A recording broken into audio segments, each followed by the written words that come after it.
Okay, so I'm just recording the talk for anyone who can't be here, so they can watch back at a later point. Okay, I guess we'll get started. Thanks everybody for being here. This is the first talk in the seminar on TED K, Twisted Equivariant Differential K-Theory, the Sati-Schreiber program. So first of all, a massive thanks to Amartya for organizing this thing and getting it started. I'm very excited to get a chance to look at some of this work properly and talk about it with people. Today, I'm just going to be giving a very gentle introduction to kind of the motivation for the program, and just to kind of look at the building blocks that we're going to be talking about throughout. But it is very gentle, hopefully, and informal. So if at any point it gets a bit technical, then, first of all, please feel free to ask questions at any point through chat, or just unmute yourselves. If a part gets a little bit too technical, probably it will stop being technical soon, because I'll move on to something else, because we're going to do a little quick overview.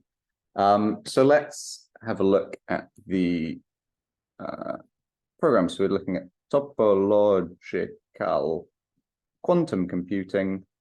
This is the title of one of the NLab pages. So let's have a look. We're going to kind of examine what each of the words are, and kind of like what everything means. Sorry, I've just seen a message in the chat. I've got the chat open now. I think the recording will be made available in the Discord maybe, or something. I'm not too sure. I would ask Amartya about this. Okay,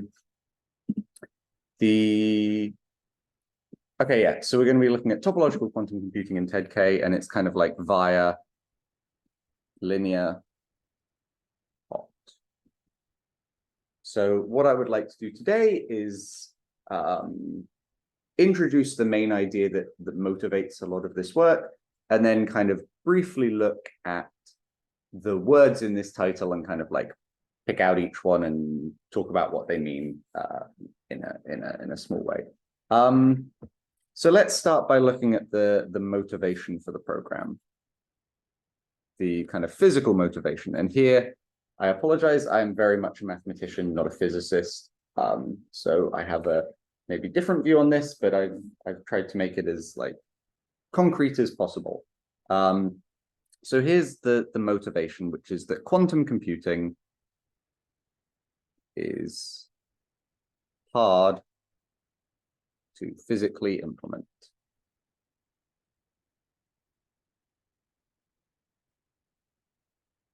So first of all, well, maybe I'll just say very briefly what I mean by quantum computing, even though I'm sure many people are familiar.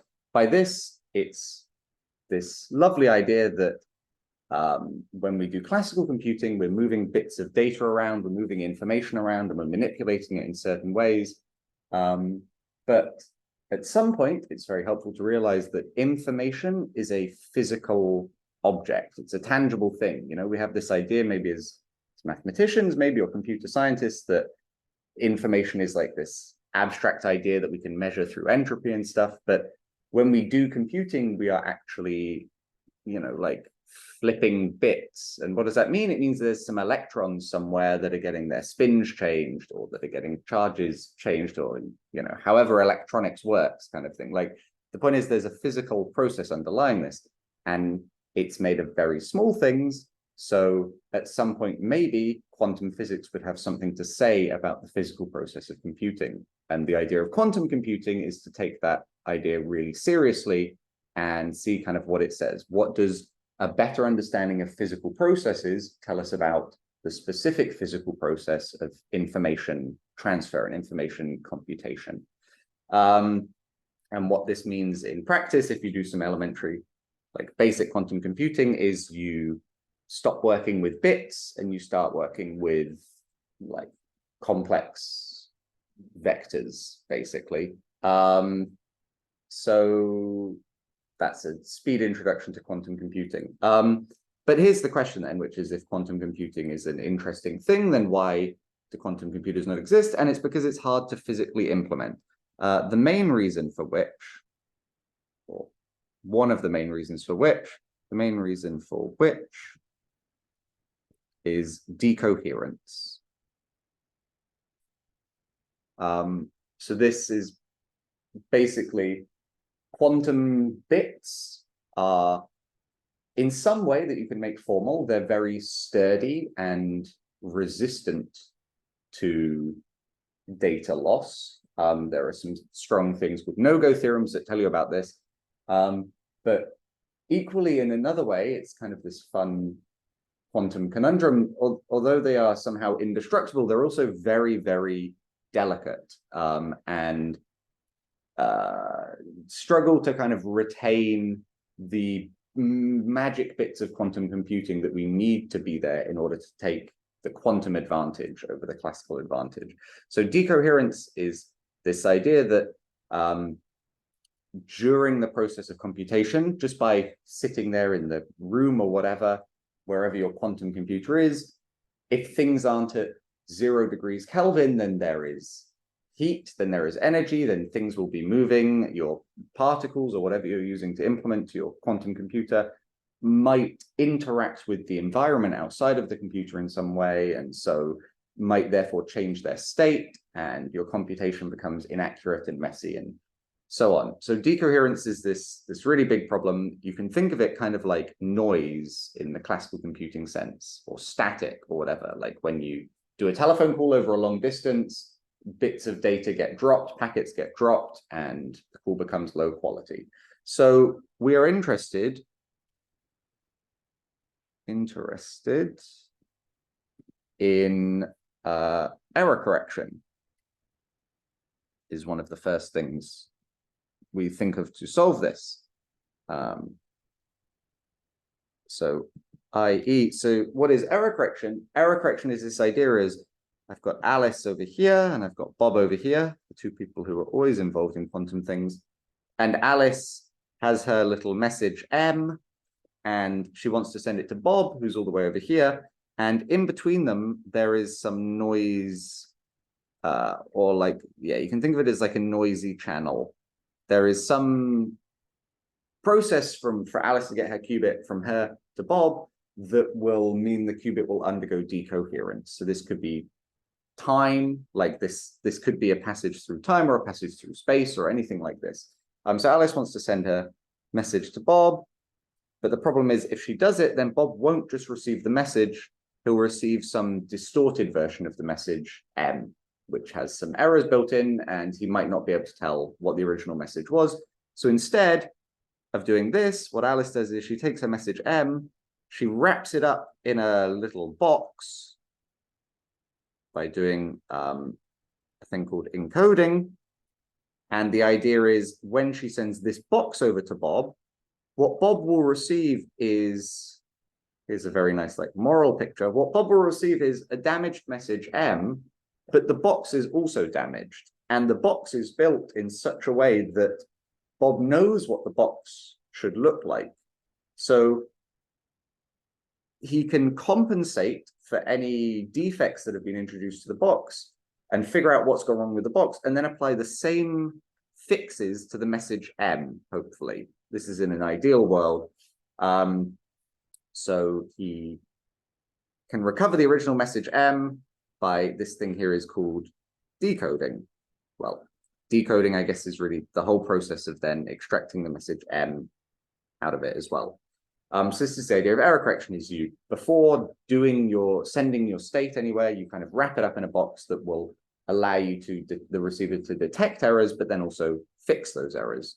But it turns out that error correction is useful, but it's not exactly the best solution to the problem, right? Because this isn't how computation tends to work in reality. We don't normally have a bit on a computer and then we want to do some computation on it. So we send it off to the computer to do a computation, and then we get the bit back, and then we do the next computation. What happens in computation is kind of a continual process. You know, we are constantly working with these bits and evaluating them and like using their values to do stuff. So what we would like is something slightly more continual, but a better methodology is offered by fault-tolerant computation.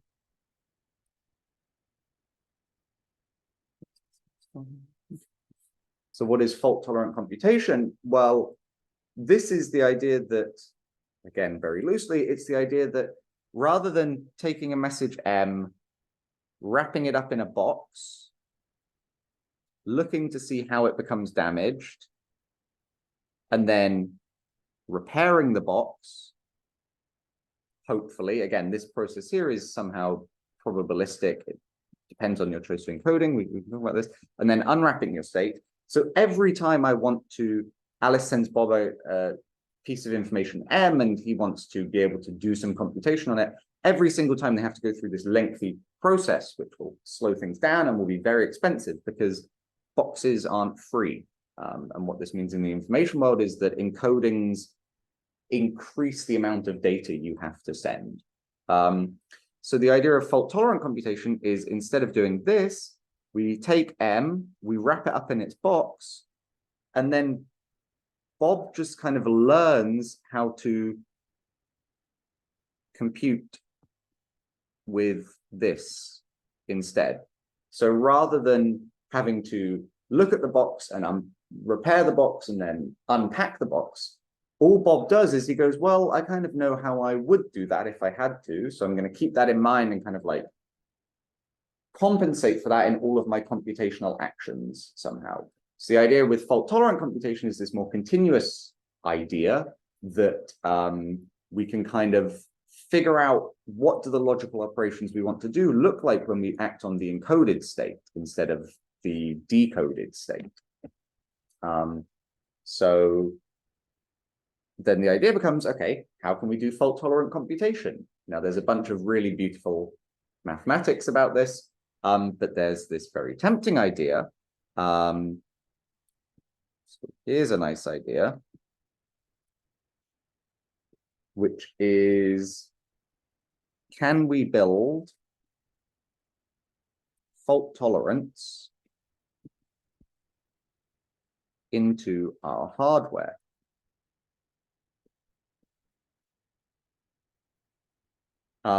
So rather than thinking about this on a software level or like as an algorithmic level, like so far I haven't said how you build a quantum computer, like what actually is a bit, what is a quantum bit and all of this stuff. And there are many proposals for things we could use because lots of things are affected by quantum physics. So here's the particularly nice idea, which is topological quantum computation. So because this is long, I'm just going to write TQC in the future. Topological quantum computation. So the idea of topological quantum computation is to kind of control the types of decoherence that can happen and ensure that they happen in a more predictable way and in a way that we can reason about using some nice maths. So if you were to give it a tagline, it would be like to use topological effects. So I think this actually comes from one of the Sati-Schreiber papers, to use topological effects in the underlying quantum materials to constrict the pathways along which decoherence can happen.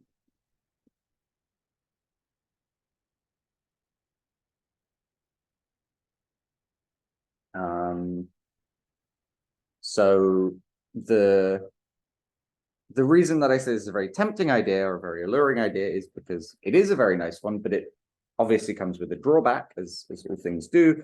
And the point is that these topological effects that they're talking about in the quantum materials are one of the ideas is this thing called anionic topological order, which is, so let me maybe just write that because those are some keywords that we will see come up even in the maths. So this is anionic topological order.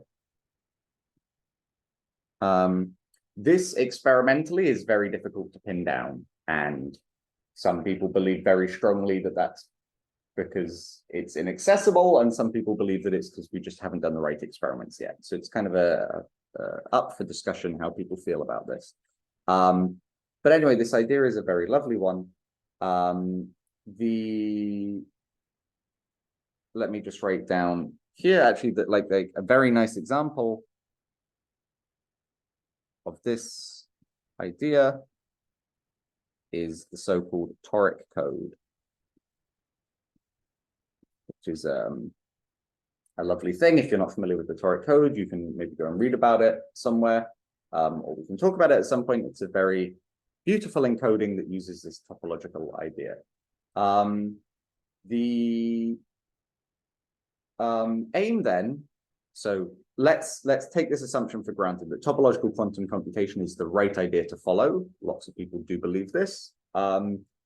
So taking this seriously, here is now the main aim of the Sati-Schreiber program, like in a motivational sense. So the aim of Sati-Schreiber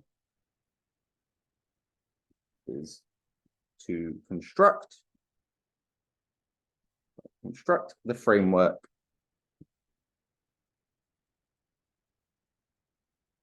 in which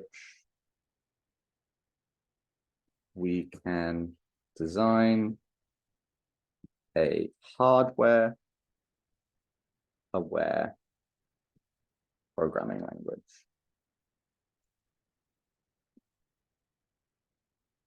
So the idea is that good programming languages should be aware of the hardware they're running on in order to optimize well. And if you're going to build a topological quantum computer, then it makes sense that the way you talk about computation, so here I'm saying the phrase programming language, but I also mean this a little bit more abstractly as well. The way you talk about computation should take into account the way the hardware actually runs, the hardware actually implements all of this stuff, because then usually you can say better things and you can, it's generally a good idea to be hardware aware. The last thing I guess I'll say about, sorry, let me just check my notes and see if I think this is relevant.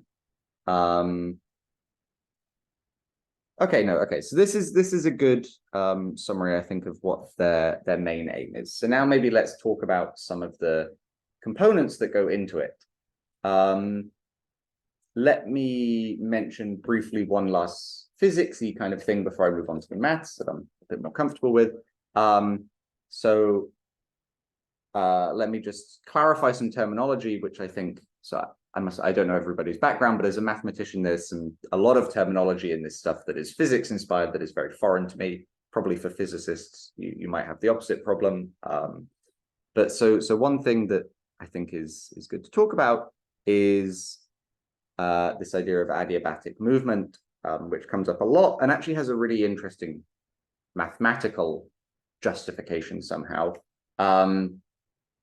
So when we're talking about topological quantum computation, a suggested way for doing it, which is a way that Sati and Schreiber really embrace, is the idea of quantum systems parameterized by classical ones. And what this means mathematically, this is the reason why a lot of certain mathematical things turn up. The big example is topologically ordered phases of matter, which are their quantum systems. Whatever this might mean, it really doesn't matter what the definition of this is for our purposes. Parameterized by the kind of like time-dependent position of anionic defects. So let's talk about what this actually means and why I'm mentioning this. So this is the quantum system. This is the classical part controlling it. The idea is that, and I'm saying this again very much not as a physicist, so take this with a grain of salt. The idea is that you have some kind of physical material which exhibits quantum properties, again, whatever this might mean, but the way that those properties are exhibited depend on certain configurations of anyons, which are these virtual particles that exist within the material. But the idea is that the anyon positions are very much literal positions in space-time. So as in, I have my physical piece of topological ordered phase of matter, quantum material thing, and the anyons I can think of as actual points living inside, here it's a surface, for example. So I can actually think of these as my anyonic defects, my anyons, and this is my topologically ordered phase of matter.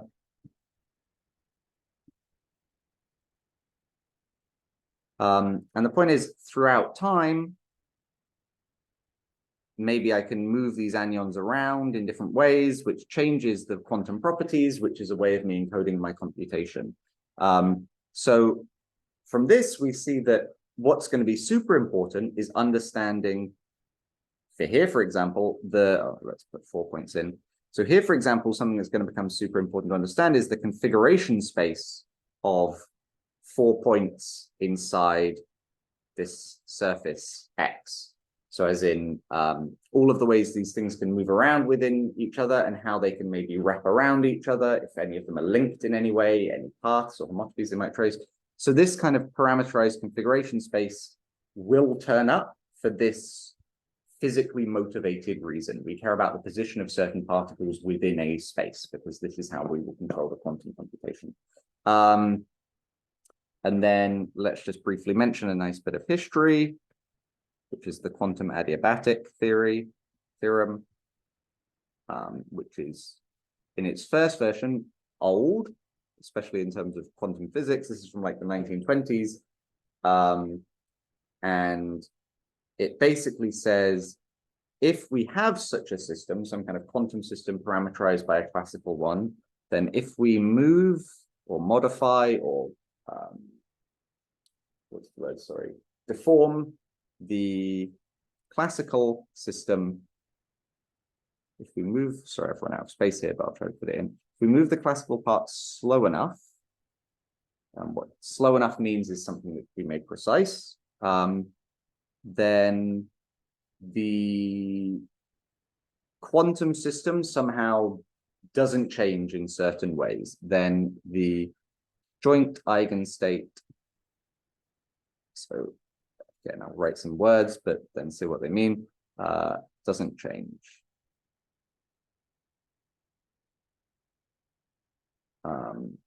Even though the eigenvalues might.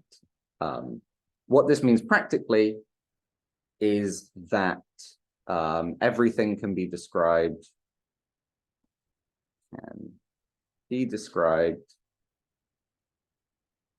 by unitary matrices.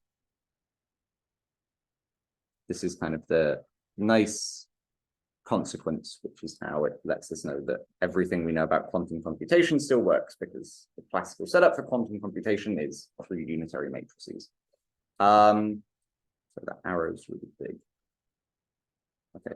So this is the quantum adiabatic theorem. So you often see talks about like adiabatic movement, and that just means moving your configuration space, your classical parameterizing space, slow enough that the quantum system, you move it slow with respect to the like reset rate of the quantum system, and you can change the eigenvalues, but you won't change the joint eigenstate. And this is kind of the thing that lets us know that we can do quantum computation. So this now will let us introduce the next piece of mathematics. So let me write this down. So this theorem gives rise to what's called adiabatic quantum computation.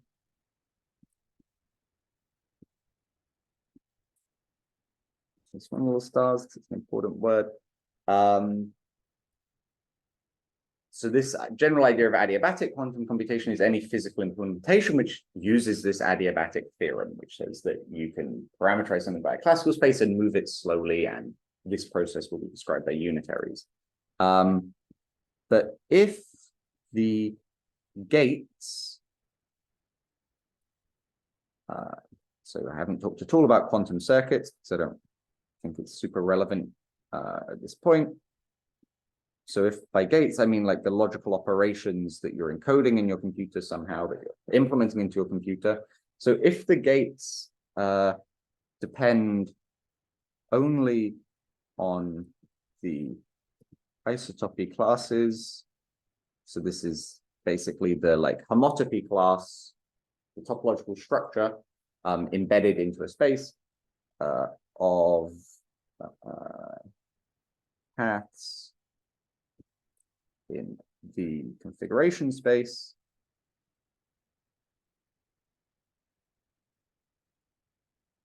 then we have topological quantum computation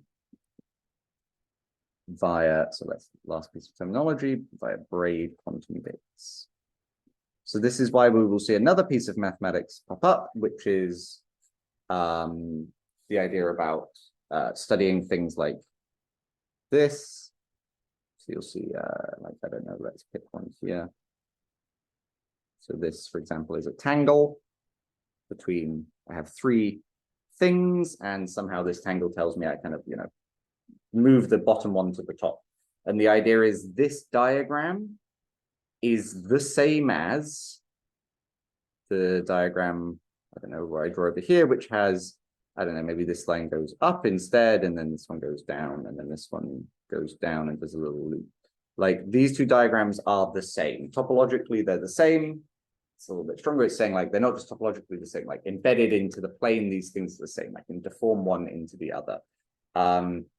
So if the way I've built my quantum computer setup is such that this path in the configuration space actually gives me the same physical result as this path in the configuration space for all possible movements I could do, then I have topological quantum computation. And these things are called braid quantum gates, because this thing here is studied through the braid group. Okay, and I think now this is enough I can say about the physics part. So I can say a tiny thing now about all of the words that appear in the title. Let me draw a nice diagram, which turns up in one of the papers. So here's a nice diagram, which is where they say, you start off with this classical Trinitarianism, trianitarian. There's this classical thing that's kind of like extended Curry-Howard. I think some people call it Curry-Howard-Lambeck, maybe, which says that we have computation, we have type theory, which I'm just going to write TT, and we have category theory, and somehow all three of these are linked to one another. There's dictionaries for translating from one to the other. These two links to category theory are arguably less good than the link between computation and type theory. Originally, like Curry-Howard's has a lot to say about cut elimination and some important things that some people believe aren't fully captured by the category theory aspect yet. So there's already, this diagram is kind of an interesting one to talk about, but I won't do that. So the idea is we do the two things we usually do to make something classical into something quantum. We take this situation of computation, by which I mean the study of logic in some sense, type theory and category theory, and we topologize it. What will we get from this? So here, this will give us topological. So at the very top, we get something that people often call contextual computation. And there's a really nice, there are some really nice bits of work on this idea of contextual computation. You find that the sheaf theory has a lot to say about contextual computation. And there's some really good work by Abramsky and others on this, and how you can talk about things that aren't inherently quantum, but which do describe the quantum case as well as a specific example. Anyway, it's a very nice, very cool subject, this contextual computation. And then the type theory turns into homotopy type theory, which is one of the things we will come across. And the category theory turns into a much less succinctly named twisted non-abelian cohomology, which I guess is actually a very, and I say this not as a negative word, but this is a very biased name to give it. Another way to say twisted non-abelian cohomology would be like some kind of infinity one category theory. In the same way that this category theory is somehow topos theory, this one is really somehow infinity one topos theory, using the fact that you have a thing called a tangent topos. Maybe, I don't know, like there are other ways you could think about this thing down here, but one that is particularly fruitful is this idea of twisted non-abelian cohomology. And if we then take this topological picture and quantize it, then we end up with quantum. Oh, that's very bad. And note that I'm being very vague about like, what do I actually mean by topologize and quantize? That's intentionally vague. So here we end up with quantum computation, which is the thing we are motivated to study. And we want to know what the two things are down here, which tell us the kind of mathematics we're going to need. And the thing that they say goes down here is linear homotopy type theory, which is a vast and very well understood by experts, but I think still complicated for non-experts subject. And then down here we have twisted generalized cohomology. And this thing down here, these two, the fact that they choose these phrases, these types of cohomology, is very NLab-esque. It's exactly the kind of flavor of things you would see on the NLab. But it explains it because it's Schreiber working on it. But it's just that. So if you went on the NLab page for twisted generalized cohomology, for example, you would see it spelled out in a very different way from how many people might describe what cohomology is. But the way it's spelled out there is very much the way that's in line with the rest of this program. So here we kind of see how one of the words in our title already pops up, which was linear homotopy type theory. We can see that by some nice suggestive diagram, this is going to somehow be the good type theory for us to look at. We can say kind of as well what happens. Well, okay, this is one diagram. This is a good diagram. Let me draw one other thing, I guess, which is like a nice table that they give in a different paper, I believe. So here's a nice table. So they care about the type theory. They care about the data types. They care about how you think about the like parameterization of the classical system, like how you think about the classical adiabatic control. And they care about what you actually use as a unit of information. And then there are two nice columns for this table. There's the traditional, I guess I should say this instead of classical, the traditional quantum computation method. And then they have from the point of view of TED K. So I'm going to draw this table, explain this table, and then I will tell you what TED K stands for, talk about the words in it, and then I'm finished. The traditional idea for type theory is, so here, okay, here I must admit is where I find, here's something I would like to understand a little bit better. They say linear type theory, i.e. Linear algebra. And so this is exactly what they write in the table in one of the papers. They write linear type theory, parentheses, linear algebra. And I don't immediately see how one reduces to the other. To me, there's a lot of hand waving going on here, which I'm hoping is explained somewhere. It's important to note that linear kind of means two different things here that are related, but not immediately identical. Linear algebra, as we know it, means linear as in you can take linear combinations of things. The linear in linear type theory is to do with the idea that you have that you're resource aware, somehow that if you're trying to prove some statement, you have like X implies Y and Y implies Z, and you want to prove that X implies Z, but the situation is more complicated. You have other steps in the middle. It's the idea that you have to, if you only have that X implies Y, you can't use Y twice if you only have one copy of X. Somehow you need to like have enough proofs of Y if you want to use Y a bunch of times. This is a very hand-wavy explanation. And this is related to no cloning in quantum computing. So I must admit, I don't immediately see how the word linear is being used in these two ways. I don't know. This is something maybe someone else knows, or we can talk about at a future point. But anyway, I will carry on quoting their table. So here, what are the data types? They're vector spaces, as in this is what we work with. And here is where they write linear types. And then the classical adiabatic control is modeled by dependent linear types, which are instantiated by vector bundles.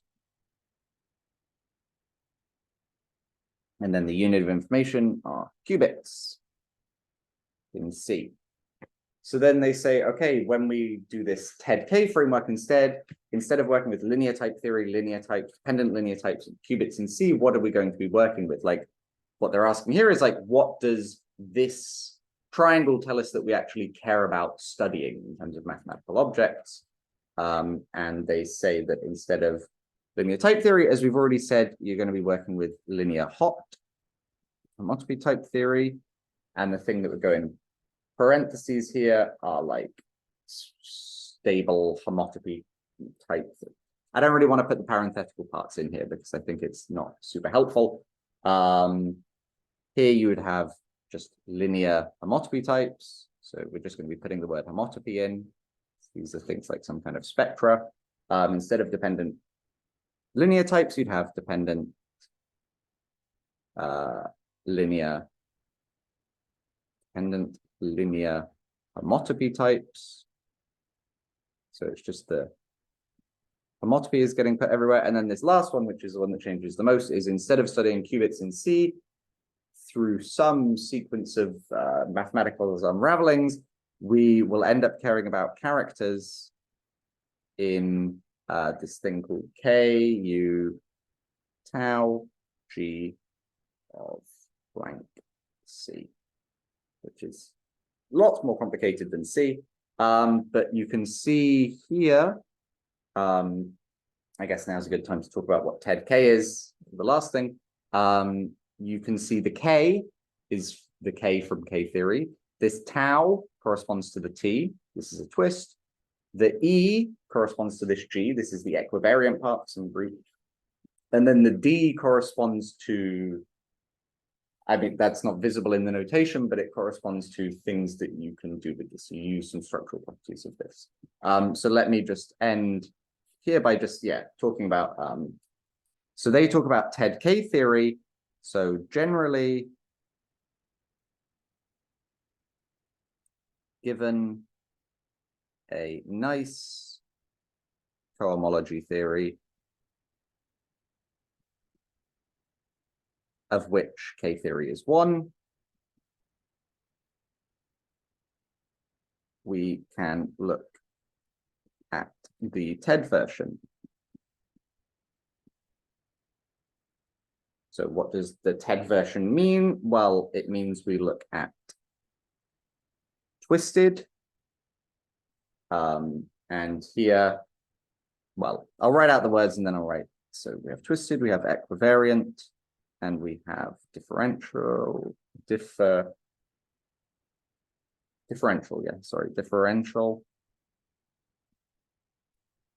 And what does twisted mean? It means we take advantage of the fact that the tangent topos exists. A more concrete way of saying this is that generally cohomology, from what you might call the NLab point of view, is exactly just a mapping space. It's just somehow maps from an object X to an object A in an infinity topos. And you can notice that actually this is the same thing as looking at maps from X to X times A, where you ask for the X component to be the identity, which seems like a really trivial kind of thing. Like all I'm saying is a map from X to A is the same as a map from X to A. And also I do the identity on X itself. So this happens in the slice topos, so objects over X. But this turns out to be very suggestive because this thing here is sections of the trivial bundle.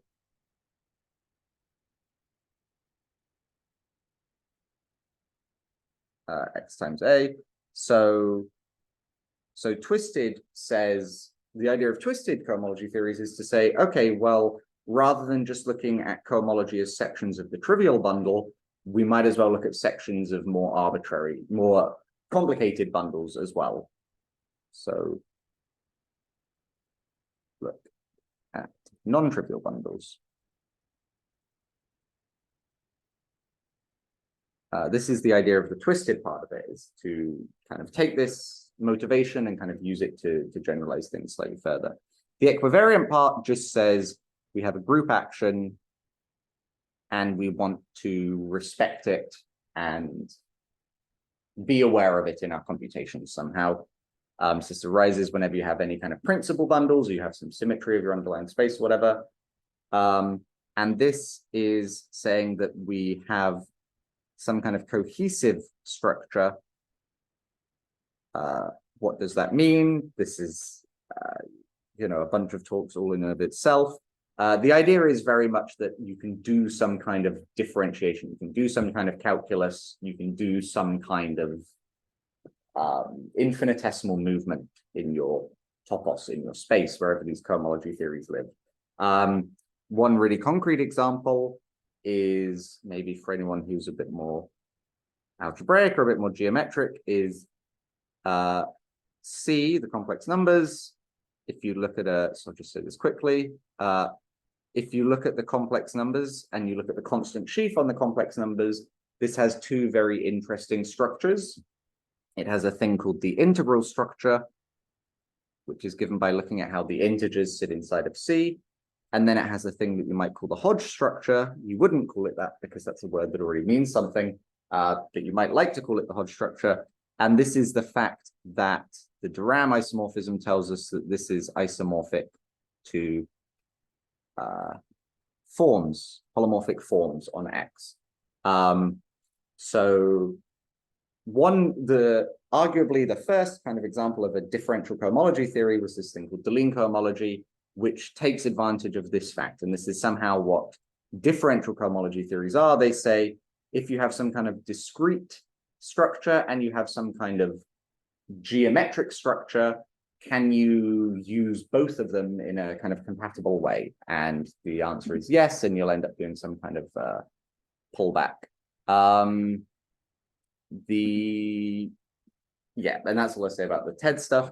And then K-theory, I don't really want to say too much because we're actually having a talk about K-theory is the next talk we're having. So I might as well write something even though it'll be very short. So why K-theory in particular? K-theory, I'll spell this, sorry. One answer is lots of physics. By which I mean there are a bunch of papers, a lot of papers, some of them from the last 10 years or so, talking about how, for example, a statement you will find in the literature is that reduced topological phases which are like topological phases, but a bit less sensitive, a bit more blunt, are explicitly, and I'll put this in quote marks because I'm being kind of vague what I mean about this, isomorphic to some topological K-theory. As in, there are some papers where people construct an isomorphism between these reduced topological phases and K-theory in a very concrete, hands-on way. They tell you what each class gets associated. It's like I'll use the word vaguely, it's like a constructive kind of proof. The more like NLAB-y approach would be to say that we care about vector bundles on X. We've already said this. These are our like dependent types that are talking about the adiabatic control whenever we parameterize stuff. We care about vector bundles modulo isomorphism, but this is hard to study as a category because you have to study GLN, which is not abelian. So K-theory is vaguely is what you get if you abelianize. Yeah, this is a very big statement, but K-theory is the first thing we're going to hear about, so I don't really want to talk too much about it. And I think actually that is all I have to say. So the summary is very simply that TED K is this kind of upgrading of K-theory, and to talk about TED K, the natural language to do so is linear homotopy type theory, and this is what a lot of the Sati-Schreiber program is about. There are kind of these really nice quantum computing motivations for it, and this gives rise to a lot of terminology and gives justification to why a lot of things pop up. But I guess we will see some of these as they go on. So I think that is all I will say for now. So thank you all for listening. If anybody has any questions, then please feel free to either, unmute yourself or ask in the chat or anything. I will say, oh yeah, Martia wrote something about this linearity and non-Cartesianness, which is nice. Yeah, maybe we can chat about this on Discord. I would like to understand this better. Yeah. Okay. Does anybody else have any questions or anything to ask then, or any comments or anything like this? What do you mean when you talk about type theory? What do I mean when I talk about type theory? This is a very good question. What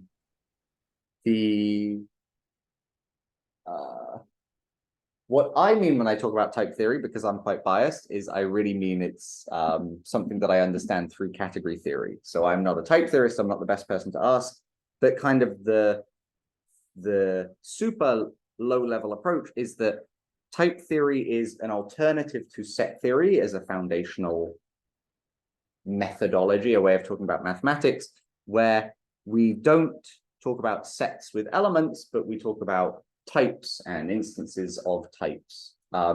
So maybe a way that type theory turns up in practice is in computer programming. It's this idea that rather than just say, or it's much more in depth than this, but one of the main ideas is rather than just saying that oh, I have some X and it's an element of a set X, instead of saying this, now this is going to look identical, I'm just going to change one symbol, but I would say I have an object X and it's of type capital X. And types tell me something about the object. So in programming languages, you might say that X is an integer, or X is a list of floating point numbers or whatever. And the thing that type theory is very good at doing is it gives you some kind of safety guarantees. It tells me that if I have something that is an integer, for example, and I have another function that turns integers into floating point numbers, then I know I can apply it to any integer. Whereas if you hand me something that's a letter or a character or a string, I can't apply that function to it because it's of the wrong type. Because set theory and type theory are both perfectly valid foundations for mathematics, they are equally expressive. So like, it's not that type theory lets me say something that set theory can't.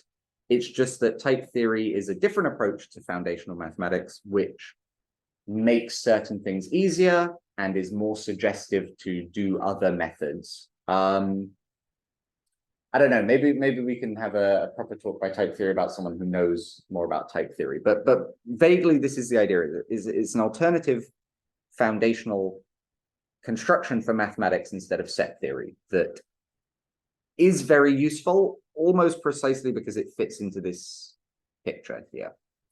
I hope that's a slightly helpful answer. Yeah, thank you. And well, this first diagram, like computation and category theory, and also the things you said about type theory, it reminds me about some kind of lambda calculus. Is this Yes, is it? exactly. Like lambda calculus fits in this, like this part over here, these two. This is what people often call Curry-Howard. And this is talking about the relation of lambda calculi to other things within type theory. So this is, yes, this is exactly where lambda calculus stuff will live. Yes. Yes. Cool.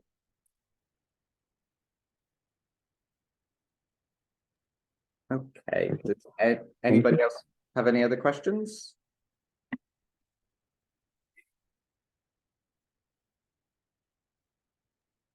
Yeah, I also have a question about the table.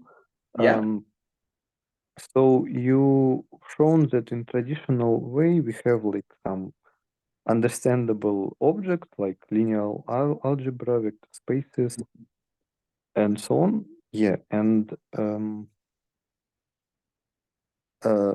are there anything like for the TED K? Yeah, like things that would fit inside the brackets over here. There are.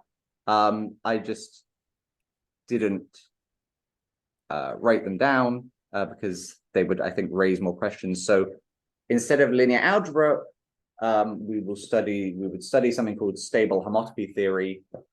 Instead of linear homotopy types, you would have these things called cohesive spectra. These are also cohesive spectra. And then down here, this last one is written explicitly. But the idea is, yeah, instead of linear algebra, you study stable homotopy theory. But this is in the same way that when you do quantum computing, you don't use all of linear algebra as a subject. You know, linear algebra is a very big subject, and it has a lot of aspects to it that you don't need to do quantum computation. And that's even more true in this TED K approach here. You do not need all of stable homotopy theory to do this kind of stuff. So this is why I didn't mention it, because stable homotopy theory is one of the largest pillars in pure mathematics, or like arguably, it's an incredibly big research area, and it has a lot of very, very technical results that are very powerful and far-reaching, and 99% of that is stuff that we will not need at all. So there is something more explicit you can say about linear homotopy type theory, but it's just that we won't really see stable homotopy theory in the sense of, if you talked to a stable homotopy theorist, they would have many things to say which we will not be seeing throughout.